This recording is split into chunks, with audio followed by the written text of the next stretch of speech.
All right, good morning. Good morning, everybody. Welcome to the Saturday Morning Mastermind. I'm your host, Samantha Studebaker-Carl, and we're broadcasting to you, well, I'm broadcasting to you from Indianapolis, Indiana, and I'm here with my good friends Dan and Karen and Catherine. And today we're going to continue our discussion of the book Love, Life, God by Jared Hewitt. And if you've been following along with us for any amount of time, you'll know we've been talking about this for a little while. We are on chapter 12 on page 172 if you want to follow along. That way you'll know where we're getting started. We're at the bottom of page 172. But before we get going with that, I want to give my friends an opportunity to introduce themselves. And for those of you who are watching, we'd love to hear your comments or see your comments. So feel free to just leave us a comment below the video there on the Facebook live stream. Or if you're watching this as a recording on YouTube, leave us a comment down below there. So, okay, guys, jump out.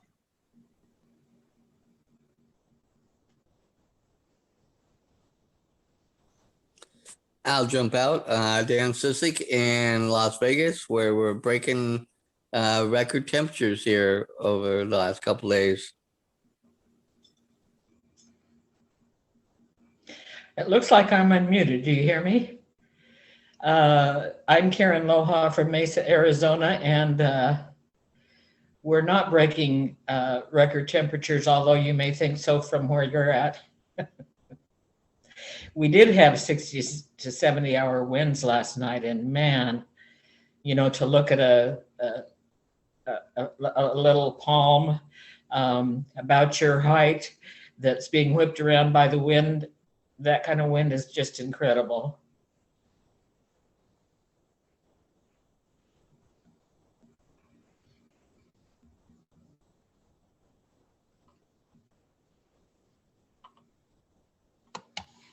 Hello, it's Catherine.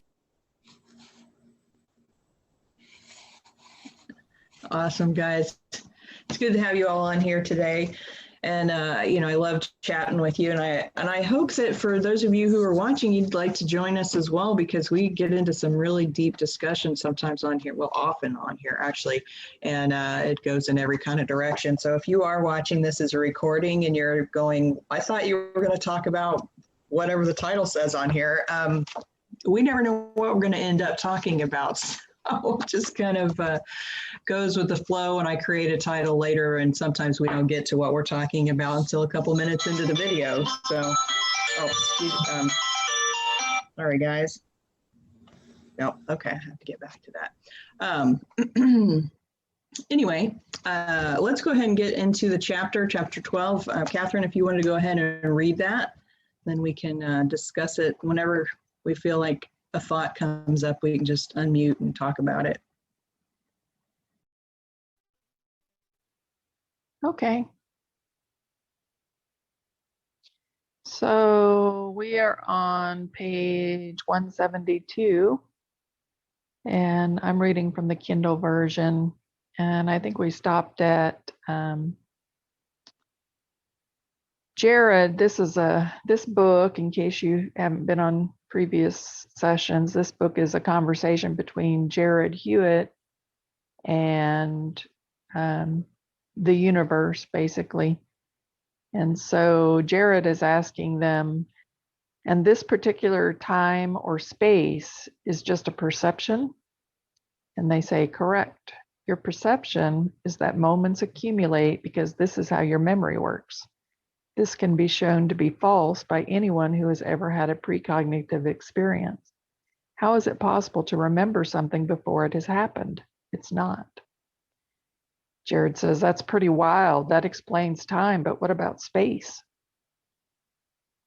Last night, you thought of your friend and sent her a text message. At the exact same time you pressed send, you received a message from her.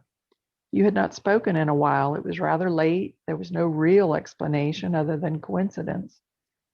As you now know, there is no coincidence. What actually occurred was much like an eel giving off electricity in water. Or we could also use the example of a dolphin using sonar. You both, quote, picked up on the same thought floating in the field. Who thought of who first is of no consequence, because again, time and space are the result of your individual experience or perception. Source knows no time or space because it perceives the whole. Jared says, relate that to the field. Time is the perception of separation between moments. Space is the physical manifestation of the same principle. To you, space exists as the places in between objects. Yet, physical reality is just as much an illusion as time. No object is actually solid. Therefore, space exists everywhere. And if space is all there is, there can be no physical objects to separate from each other. Ergo, all are one. So the field is where everything unifies? Yes. You know that your immediate environment is mostly water. Your planet is covered in water, and your body is mostly water. Think of those things as metaphors for the larger whole of creation. All of this water must serve some purpose, right? Well, it does. It conducts. It is the literal manifestation of the communicative properties of the field.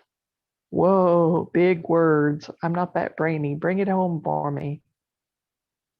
Just as electricity is conducted through physical water, so too does mind move through atmosphere. The field in this metaphor is water, and the mind is electricity. Is that clear? Yes, I got that. So let's get back to the concept of opposing currents. Your beliefs and judgments are at play within the field of your physical body, which is, again, an expansion of spirit. As above, so below. So by holding conflicting beliefs about myself, I'm creating tension in my field, a sort of stress storm, as it were. Yes, this is why we asked you to claim self-love. When everything is unified, there's a great calm.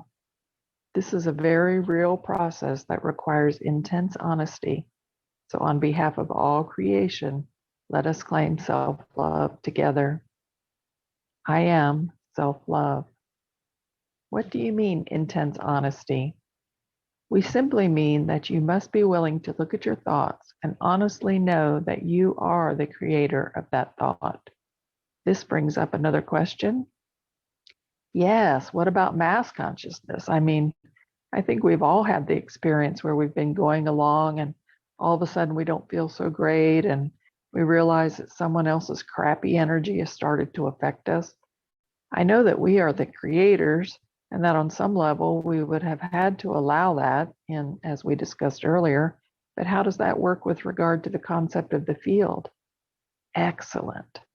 Your energy picks up vibration. Your energy picks vibration up before your brain registers reaction. As we have said, the brain has a place within the relay system, and it is not the system itself as it has been claimed. Therefore, when this happens, you are literally absorbing another person's charged atmosphere. Their field is rubbing off on yours. That is why so much emphasis is placed on conscious living right now. If you are not consciously creating your life, you may fall prey to that one bad apple spoils the bunch category. It would be like a fish entering the proximity of an eel that electrocutes it. You are not necessarily a bad apple, but you're allowing yourself to be influenced and affected by one. That poor mindless fish. No, you are looking at the situation and saying that the eel killed the fish. The fish was there by choice, was he not?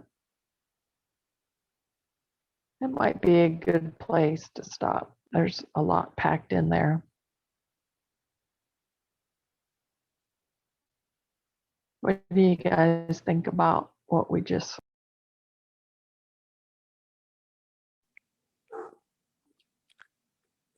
I'm going to jump out and say the part that you were talking about, the absorbing or, taking on some of the other person or their other person's energy moving in. I think we've all had those experiences where we're like, we'll be fine and we'll be in a good mood or we'll, be somewhere, but then we get near a certain person or, walk into a certain room or something, all of a sudden we feel just a different sense of of energy or whatever that's affecting us, and we might go from that great mood or feeling fine and okay to just feeling a little irritated or upset or something. And it's weird how we can do that and how we sense that, but yet we don't put more into it to harness and understand that that really that's real, and that how we react to it can be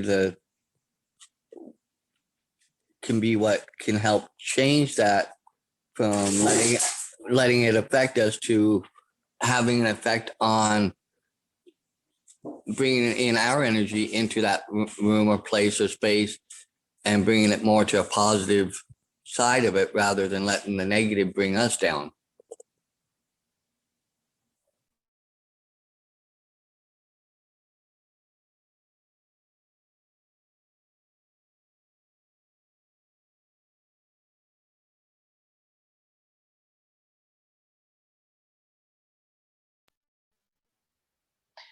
Yeah, I think it's curious that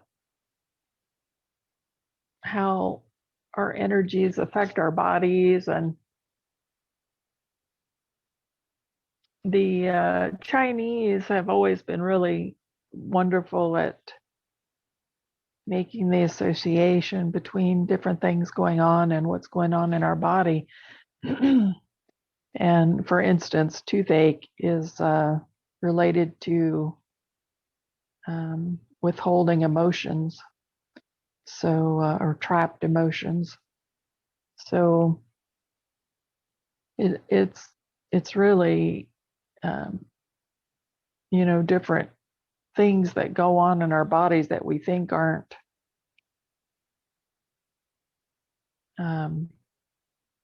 we think, well, I need to be strong, I need to not complain or whatever. I mean, pretty much the only coping mechanism we're ever taught is to stuff things. So and then that winds up coming out in our bodies in other ways, so it's really interesting how not only our own energy, but energy around other people. And then some people are so sensitive to energies that they feel other people's pain in their body, and then they think that that's theirs and stuff too. But we're just all so interconnected. It's really fascinating to me.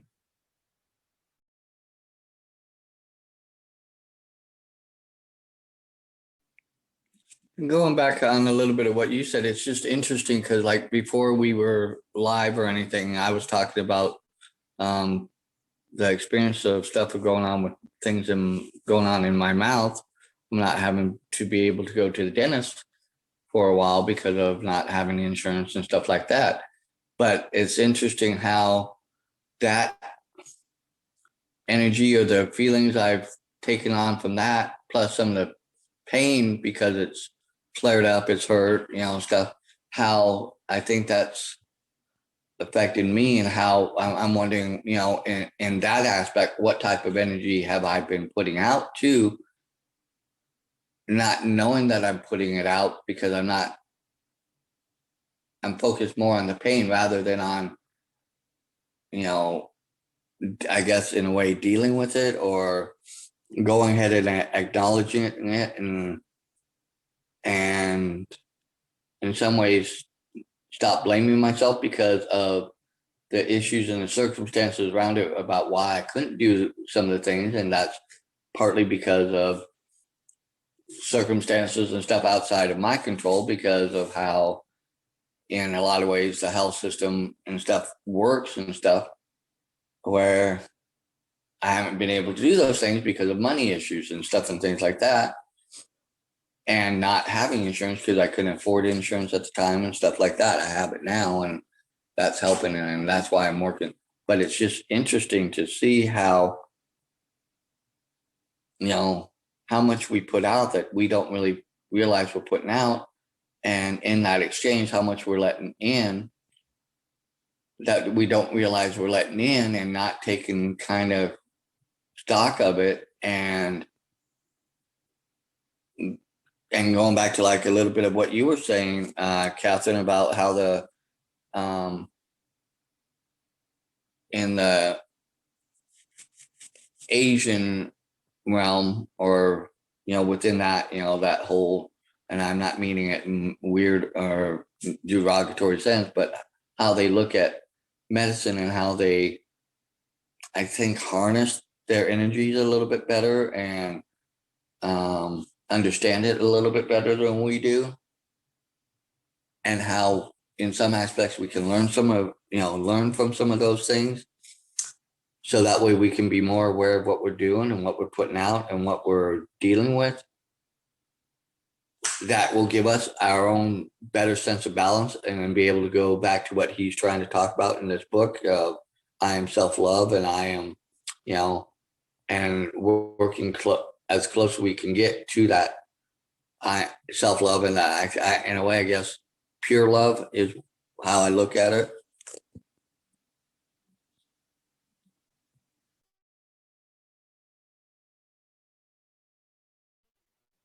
Yeah, absolutely. Karen, did you have something to say about what I already read? Like, I better plug my phone in. I mean, I'm still trying to wrap my brain around how nothing's solid, because it sure feels solid. And I know it's not. I know when we look under the microscope, we're all space and we're all water.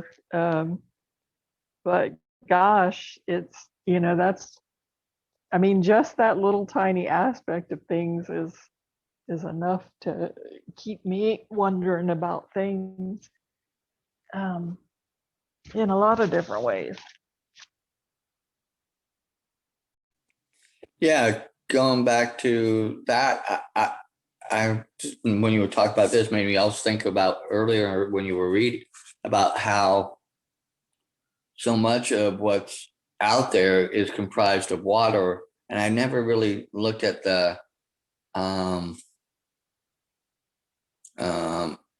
similarities of how the earth and our bodies, and how much water's out there on the earth that covers the world, as and also with our body, because our body's like 80% water, just like I think the earth is something close to that.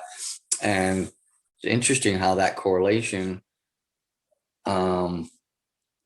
works. And two, then going with depending on the moon's phases and where it's at and stuff like that, how that magnetic pull on the waters and on the tides and on the ocean, but it also has a pull on us and our bodies, and how that's all joined together along with our consciousness and everything that we're going through. And I believe in a lot of ways, because I tell people I think I know my body pretty well, but I don't know everything. So I know a lot of what I can deal with. I have a pretty good pain threshold, but even I have my limits. But how, depending on those things and where our mind is at, how we can let those things really affect us and let it really, how we let it affect us. And I don't want to use unconsciously, but that's the best way I can say it, unconsciously. And we don't put more thought into it of paying attention to those things and being able to, I guess, lock in or hone in or learn how to adjust or understand those things to where we can pull ourselves back to that center thing of self-love. And that just kind of gave me a whole another thought about all that and how that can all work together, and how if we understand that better, we can maybe get closer to what he's trying to get us to do, is to that basic blank canvas of I am self-love, and can have more, how do I say it, control or flow or guidance of where we're going or what we're feeling, what we're doing.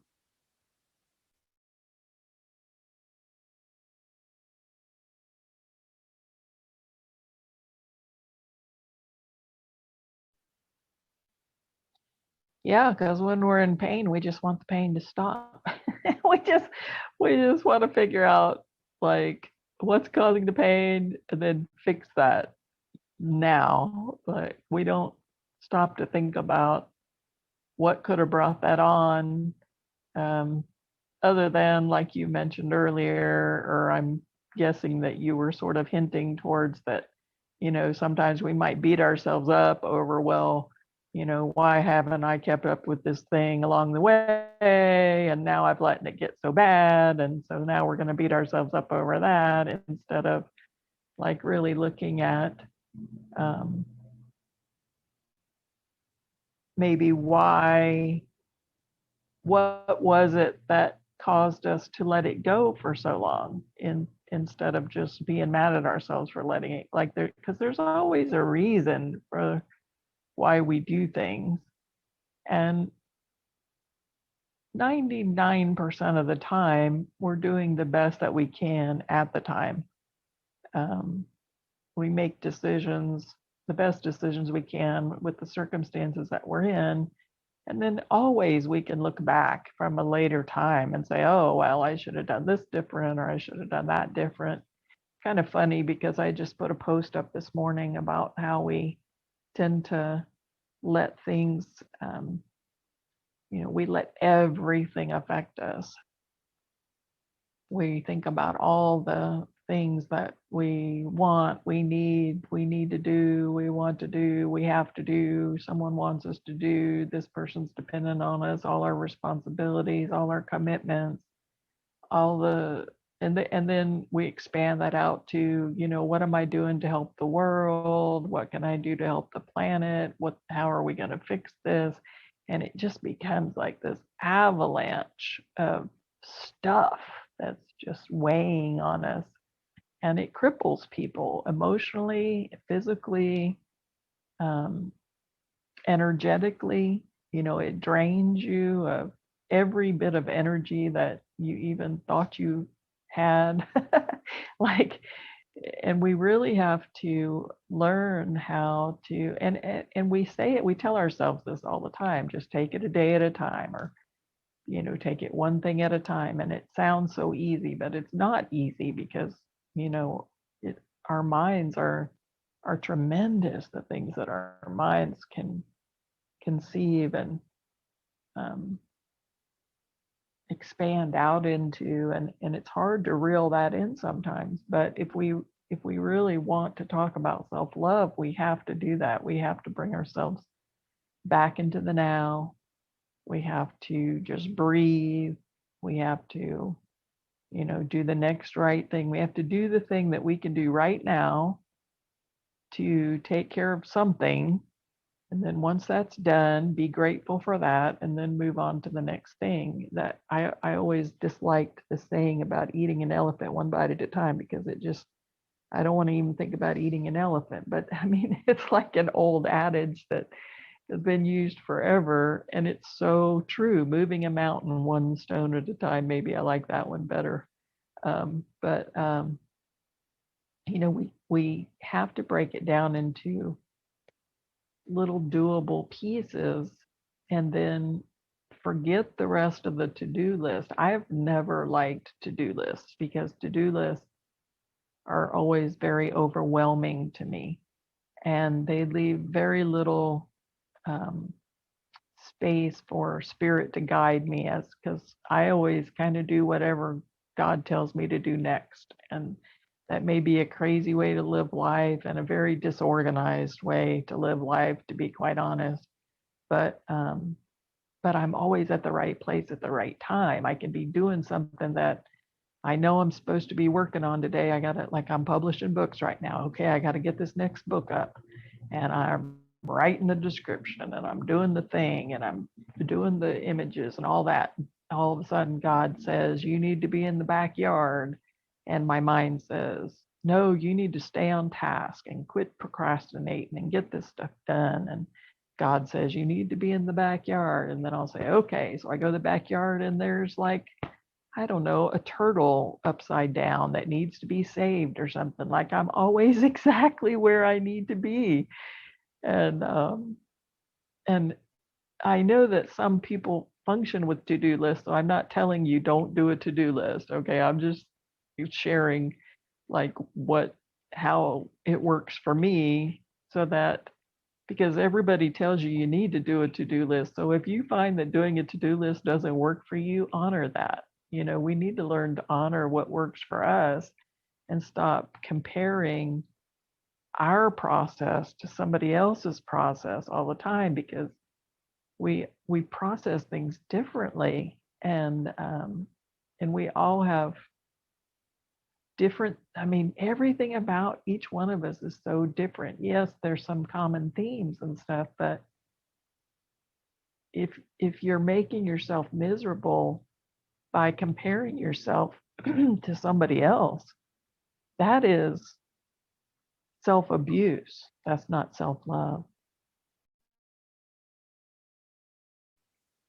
It's interesting, some of the things that you pointed out, but I just want to jump to Karen and see if she has anything that she wants to jump in with or has any thoughts before I continue with mine.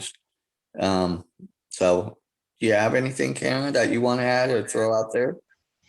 Well, thank you, Dan. And I know you called out earlier, Catherine, for me, and I apologize that I can't always stay right here on Saturday mornings. But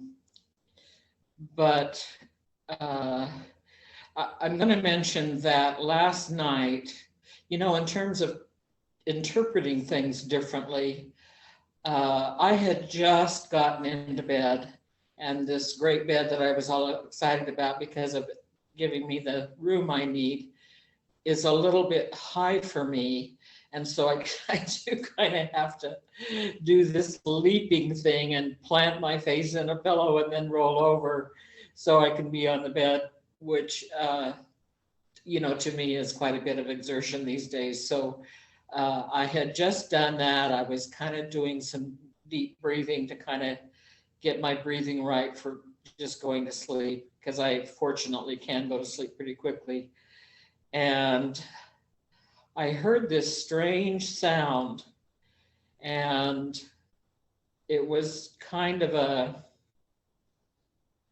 alarm sound, and it pulsed about 5 times, and then there was this voice, and I couldn't make out what the voice was saying.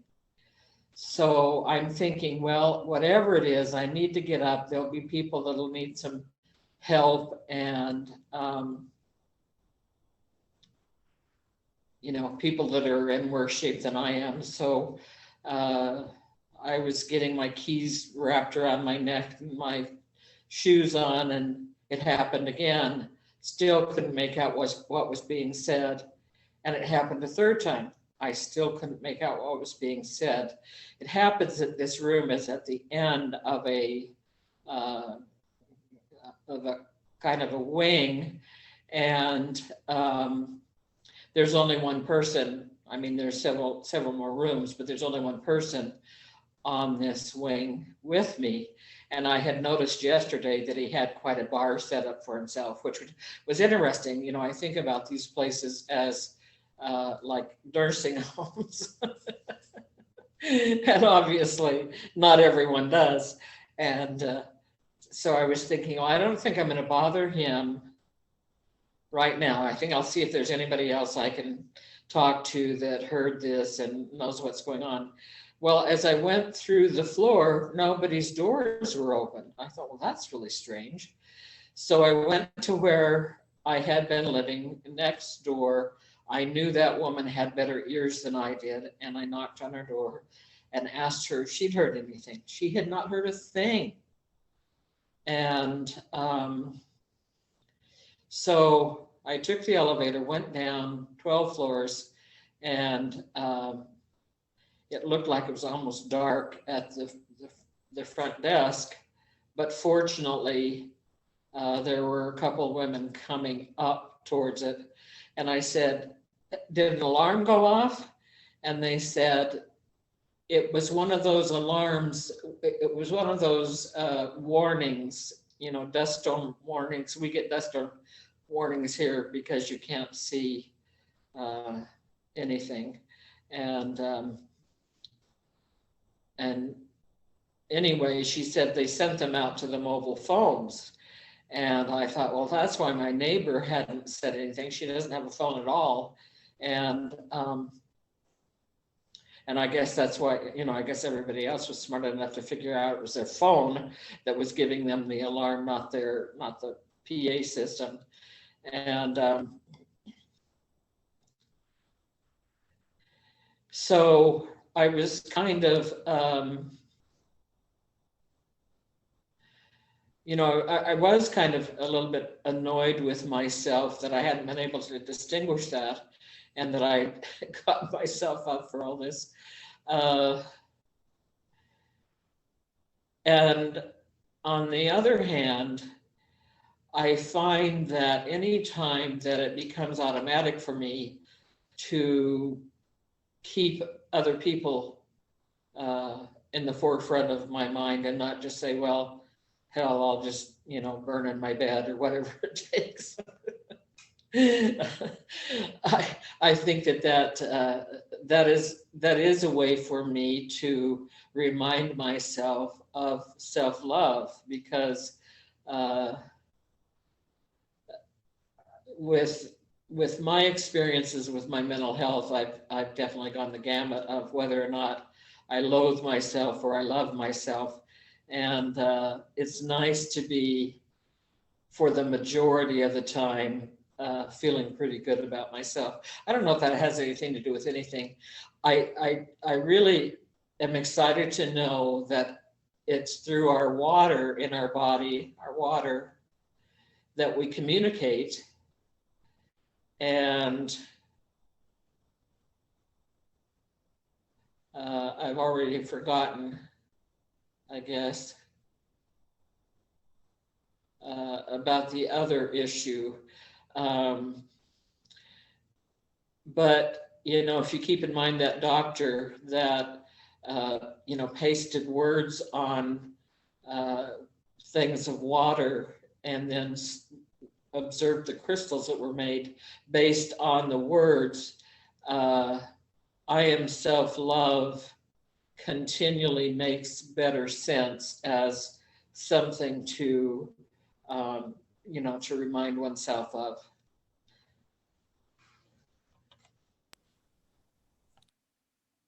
I like how you brought that up, and I'm going to jump back a little bit between what you and Catherine both said. When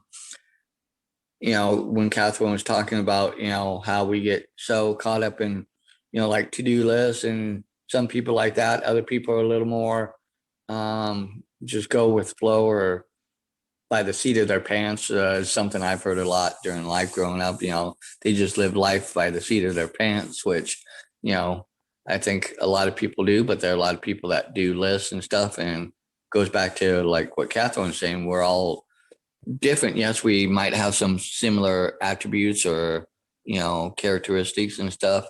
And we tend to flock around those people that have those things. But at the same point, we're drawn to people who have the opposites of what we have. And that's, another aspect of things, because, I think we're all looking for that way of finding that completeness or that wholeness. And I think it's part of what this book is trying to get us back to that I am self-love, to bring that out to where that can be put out to everybody, because I think everybody needs that and should understand that, first, that, you got to, come from your genuine and whole and self of that before you can put that out.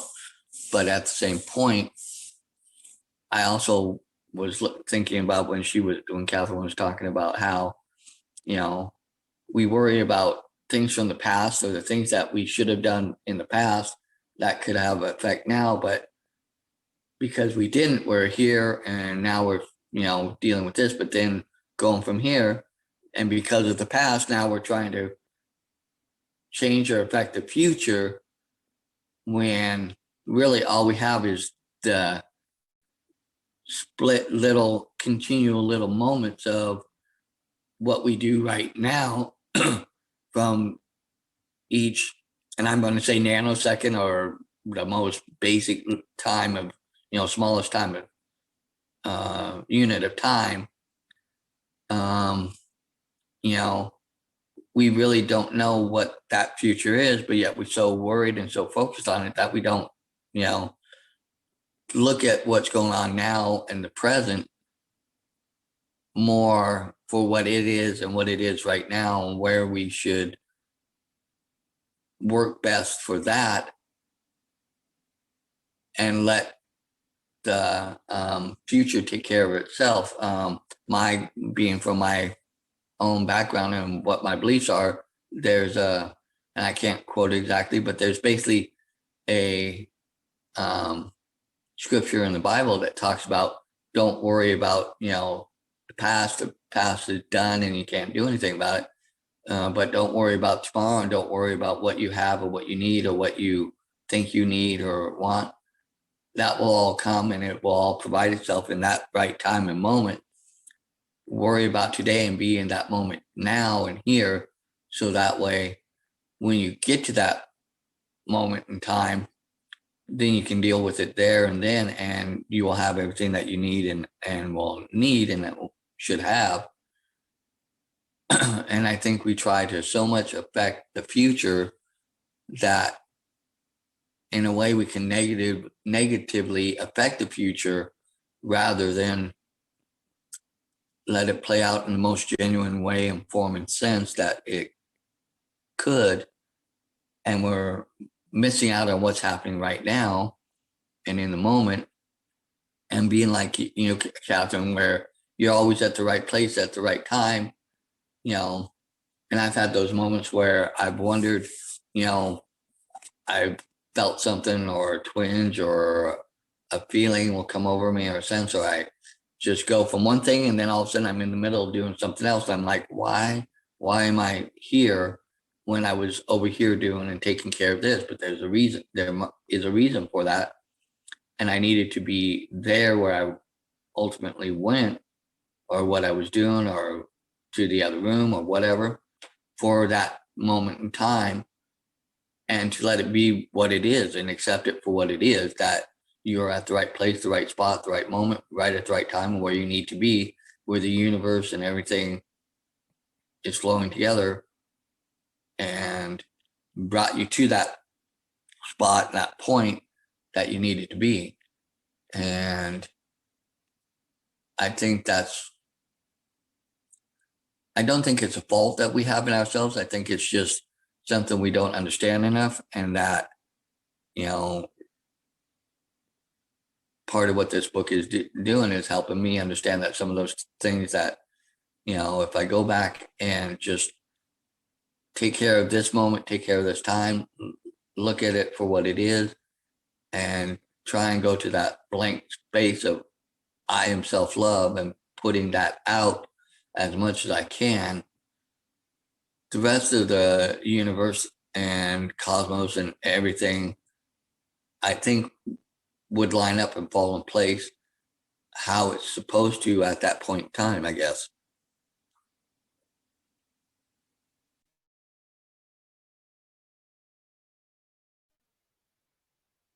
Yep, pretty much. Because there obviously is no time, or it doesn't exist, just like we perceive things as being solid, but they really aren't. Time doesn't really exist, which like the book pointed out, for people who are have precognition, how can they remember something that, or see something that hasn't happened yet? If time were real, that wouldn't be possible. Or not real, but you know what I mean. If time were how it's presented to us, that would not be possible. But obviously it is, because a lot of people have precognitive experiences, and there's people who are extremely accurate in their predictions, and sometimes they may see something that's going to happen decades in advance, and if they're brave enough to speak about it or crazy enough to write it down or whatever, those things have been tracked through the years. There are, quote, psychics or mediums that have predicted things long before they happened. And of course, the Bible is one of the most profound prophetic texts in the world. There's a lot of things stated in the Bible that have come to fruition. So it's really, and then of course, remote viewing, which is another one of my million things I'm working on. That always blows me away that I can zero in on just a number that is representing something that I don't even know what it is, and yet I can still feel into facts about that object or whatever it is that number represents. So it's really mind-boggling, this universe that we live in, and yet it's so perfectly created, the way that it all works together. Like, it's really amazing. And I never thought about water being the something to conduct electricity. I mean, obviously, now that that's been said and I think about it, yeah, that's, of course, that makes perfect sense. But I just never, I just always think of water as being life sustaining, but I never thought about the properties of it that allow it to. And I should have, and I have at times, but it just, sometimes you just get another aha when you think about something, because I've been using homeopathics for, good Lord, I don't know when I got introduced to homeopathics, close to 40 years ago, I guess. And homeopathics are really amazing energetic medicines. And a lot of people use the term homeopathics to kind of describe any kind of natural healing, but it really is a specific, homeopathics are specific medicines in their own right. And if you're not familiar with them, look into them.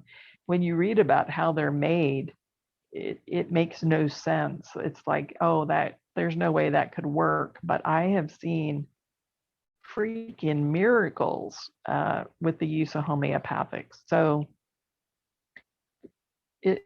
because they're an energy-based medicine, and we are energy, and that's why they work. But the way that they're made is through water. So percussing through water. So just something else for you to look up in your spare time. So we're at the top of the hour, and unfortunately, Samantha had to leave us some time ago. She had to go take care of something. So I'll be closing us out today, but I'm just going to ask for final thoughts. And so if y'all want to come out.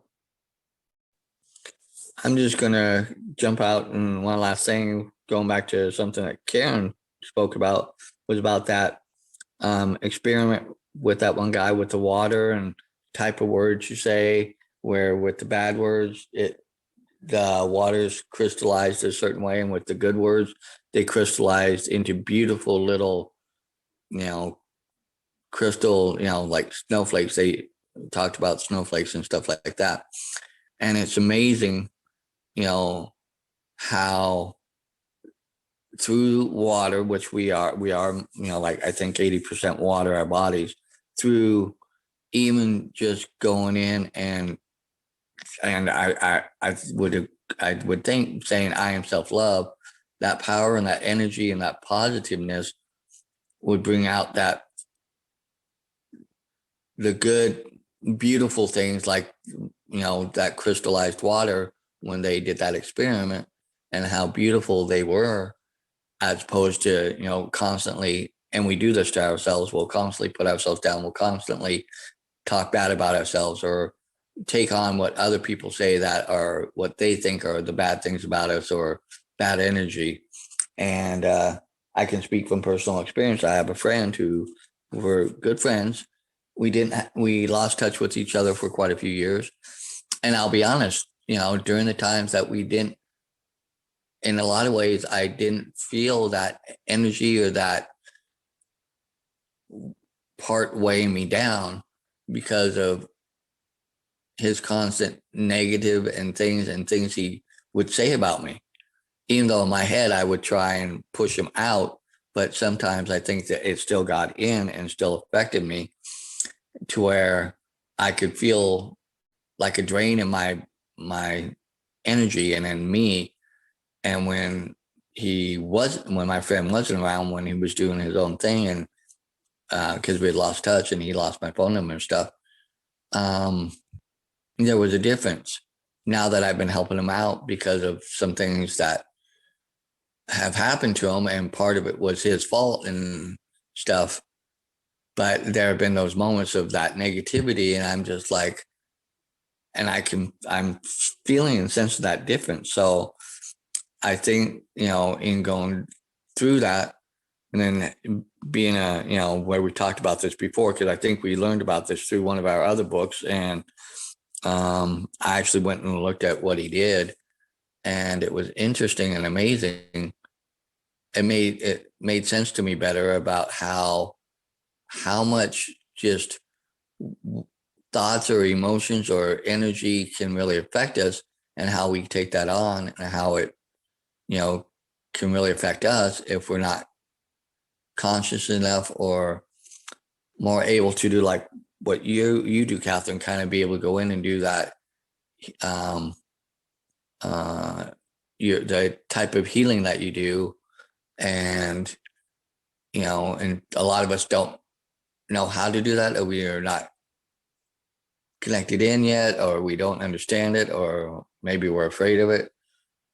But I think there's a lot to be said by going back to that I am self-love. And if you can come back to that and, look at yourself and love yourself first, then you can give that out and have that spread out to other people. So that's just interesting how, she brought that up about that one guy and brought that back to the forefront of even what I think about. And I'm going to try and think about that more now as I'm thinking of things and doing things and interacting, trying to keep that forefront of what am I saying, what am I doing, what is energy am I putting out towards others, so that way I can have that be the energy that comes back at me too, that helps me stay on more that side of it rather than being brought down to that negative side.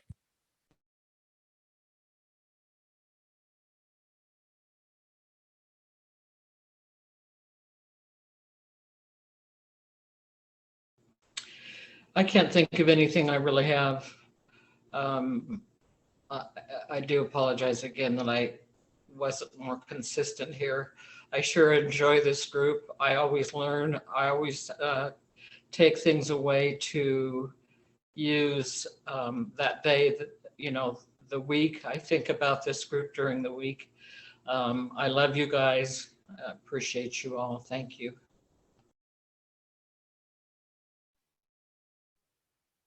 Thank you, Karen. You did just fine. You always do. We're so happy you're here with us. By the way, that doctor's name is Dr. Emoto, Emoto. For anyone that's not familiar with his work, it is absolutely fascinating what he was able to discover about water and how it carries energy and messages for us. So I just want to thank everybody who is with us here or who will watch us in the future. Invite you to join us on these masterminds. You're welcome to join us through Facebook Live or here on the Zoom with us. And you can find us on Facebook at Mindset Mastery Collective. You can also go to mindsetmasterycollective.com. And we'd love to have, excuse me, we'd love to have you. We you know, we started this many, many years ago, and we keep going because it sure helps us, and we feel like it could help other people. And I know we get a bit rambly, but I think most people do. And I think for some people, it's refreshing to be able to go off script a little bit, just kind of see where spirit guides us and bring those things out. It always seems like, you know, the perfect reminders show up for me through the oddest of places. And so maybe you've heard something today that will help you ponder a little bit more on something or get a little clarity about something. So we will see you next week where we'll continue this book. And we're also, we're almost at the end of this book. So we're going to be choosing a new book for our next session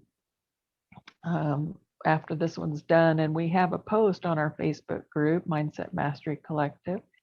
And you can actually go on there and vote for which book you would like to see us do, or which book you would like to participate in. Maybe you've already read it, you know how wonderful it is.